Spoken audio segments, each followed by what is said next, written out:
एक समय की बात है। एक मूर्तिकार जंगल से होकर गुजर रहा था। तभी उसको एक सुंदर पत्थर दिखाई दिया, जिसको देखकर वह बहुत खुश हुआ और कहा, यह मूर्ति बनाने के लिए बहुत ही सही है। वापस आते समय उसको एक और पत्थर मिला।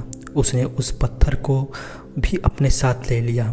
घर जाकर उसने पत्थर को उठाकर अपने औजारों से उस पर कारीगरी करनी शुरू कर दी। छीनी हथौड़े की चोट जब पत्थर पर हुई तो वह पत्थर बोलने लगा कि मुझको छोड़ दो, इससे मुझे बहुत दर्द हो रहा है। अगर तुम मुझ पर चोट करोगे तो मैं बिखर कर टूट जाऊंगा। तुम किसी और पत्थर पर मूर्ति बना लो। पत्थर की बात सुनकर मूर्तिकार को दया आ गई। उसने पत्थर को छोड़ दिया और दूसरे पत्थर को लेकर मूर्ति बनाने लगा।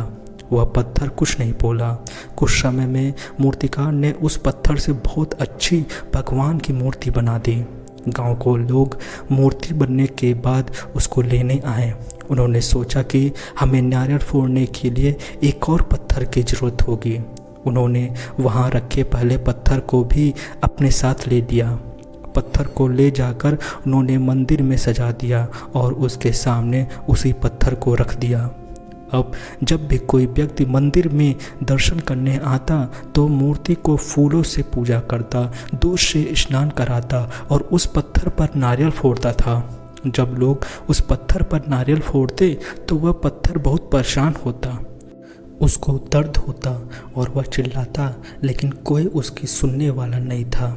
उस पत्थर ने मूर्ति बने पत्थर से बात करी और कहा कि तुम तो बड़े मज़े से हो, लोग तो तुम्हारी पूजा करते हैं, तुमको दूध से स्नान कराते हैं और लड्डुओं का प्रसाद चढ़ाते हैं, लेकिन मेरी तो किस्मत ही खराब है, मुझ पर लोग नारियल फोड़ कर जाते हैं। इस पर मूर्ति बने पत्थर ने कहा कि जब मूर्तिकार तुम पर कारीगरी कर रहा था, यदि तुम उस समय उसको नहीं रोकते तो आज मेरी जगह तुम होते, लेकिन तुमने आसान रास्ता चुना, इसलिए अभी तुम दुख उठा रहे हो। उस पत्थर को मूर्ति बने पत्थर की बात समझ आ गई थी। उसने कहा कि अब मैं भी कोई शिकायत नहीं करूँगा। इसके बाद लोग आकर उस पर नारियल फोड़ते। नारियल टूटने से उस पर भी नारियल का पानी गिरता और अब लोग मूर्ति को प्रसाद का भोग लगाकर उस पत्थर पर रखने लगे। आशा करता हूँ आपको यह कहानी पसंद आई होगी। हमारे चैनल को सपोर्ट कीजिए, अपने दोस्तों के साथ शेयर ज़रूर करें, लाइक और सब्सक्राइब करना न भूलें। तब तक के लिए थैंक यू सो मच।